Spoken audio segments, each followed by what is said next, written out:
Les voy a hacer una pregunta y si me contestan, les diré con qué autoridad hago esto. ¿El bautismo de Juan era del cielo o de los hombres? Contéstenme. Lámpara es tu palabra a mis pies, lumbrera mi camino. Ven, Espíritu Santo, llena los corazones de tus fieles y enciende en ellos el fuego de tu amor. Envía tu Espíritu y será una nueva creación y renovarás la faz de la tierra.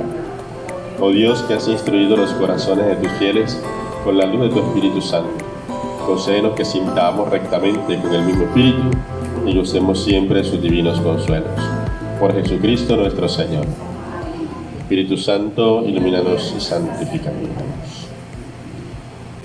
¿Con qué autoridad haces esto?, le preguntan hoy al Señor, refiriéndose al acontecimiento que ayer nos narraba el Evangelio de la purificación del templo. Jesús que retira a los mercaderes que están ahí en el templo vendiendo, comprando y cambiando el dinero y todo lo demás. Y Jesús va a apelar al testimonio de Juan el Bautista para hacer ver que su autoridad le viene de Dios, así como Juan. De hecho, la autoridad legítima en ese momento son los que se le acercaron a preguntarle. Los sumos sacerdotes, los escribas y los ancianos eran considerados los principales del Sanedrín. El Sanedrín viene a ser como lo que es hoy el Senado de la República. Entonces, era la autoridad legítima, competente, pero habían otros que, por decirlo así, por mandato de Dios, habían ganado la autoridad del pueblo. Y Jesús apela a uno que no tiene autoridad legítima, pero que de Dios ha recibido una gracia y al realizarla, al vivir esa misión, entonces se gana la autoridad del pueblo. Juan, que sin duda alguna van a decir ellos mismos, ¿cómo vamos a decir que es de los hombres? Como reconociendo verdaderamente el mandato lo ha recibido de Dios, y por eso la gente lo tenía por profeta. Ayer, cuando Jesús realiza este acontecimiento de la purificación del templo, dice también que las autoridades no le tenían miedo. ¿Por qué? Porque la gente lo admiraba por la enseñanza. Y es justamente la enseñanza de Jesús lo que ha hecho que se gane también el respeto y la autoridad del pueblo.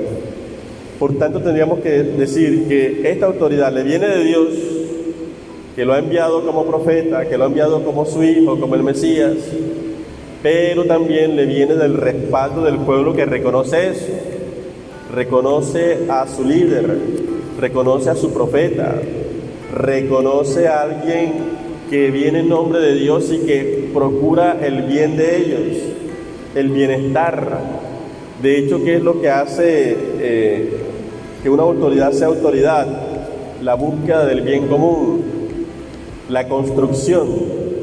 Si nos vamos a la etimología de la palabra autoridad, vamos a encontrar que viene del latín autoritas, cuya raíz es autor.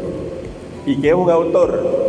Aquel que le da validez a algo, aquel que crea, aquel que construye, aquel que le da crecimiento a una obra. Entonces, decir que alguien tiene autoridad es decir que está construyendo el bien para ese pueblo, para esa comunidad, para ese grupo que el Señor o que la ley ha puesto en sus manos. No aquel que tiraniza, no aquel que ejerce el poder a fuerza, a violencia, con miedo, no aquel que abusa del poder. El pueblo reconoce a sus líderes y sabe quién actúa con bondad, sabe quién actúa pensando en el bienestar común, mientras que también sabe cuando un líder es malo, es corrupto y actúa más por beneficio propio.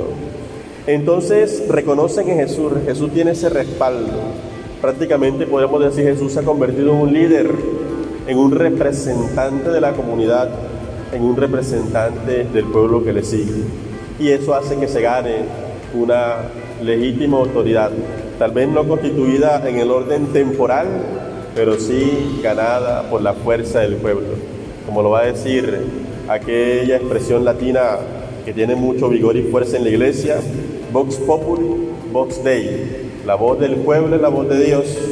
Y cuando un pueblo reconoce un líder, sencillamente esa fuerza y esa autoridad le viene de Dios.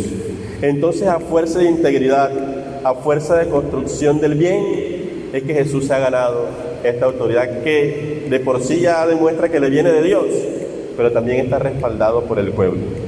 Y pienso que aquí deberíamos reflexionar en tres cosas concretas referentes a la autoridad. Primero, que estamos llamados a ser dóciles, a ser obedientes ante la legítima autoridad, siempre y cuando descubramos que lo que ellos hacen construye el bien común. Hay que tener discernimiento. Jesús lo que hace hoy es un ejercicio de discernimiento. Cuando dice, les voy a hacer una pregunta y si me la contestan, yo le contesto también la que ustedes me han hecho a mí. Eso es un ejercicio de discernimiento. Ese es alguien que sabe que no puede simplemente recibir lo que una autoridad le da porque sí. Porque el hecho de que alguien tenga autoridad sobre mí no me puede obligar siempre y cuando vaya en contra de mi conciencia, de mis principios, de mi propio bienestar, de la justicia. Entonces hay que hacer un discernimiento. Y debemos siempre hacer discernimiento. Aquello que vaya en pro del bien de todos, debemos obedecer siempre a la legítima autoridad. Lo segundo es, si yo tengo alguna autoridad, si a mí Dios, la ley, las instituciones, el orden temporal, me ha dado una potestad sobre algo, sobre alguien, ejercerla con integridad, ejercerla con honestidad y ejercerla siempre con esa actitud de construir, no de destruir, siempre con esa característica propia de alguien que procura el bien de los demás, el bien común. Y finalmente el liderazgo. ¿Dónde estoy llamado a ejercer liderazgo? Jesús no es indiferente.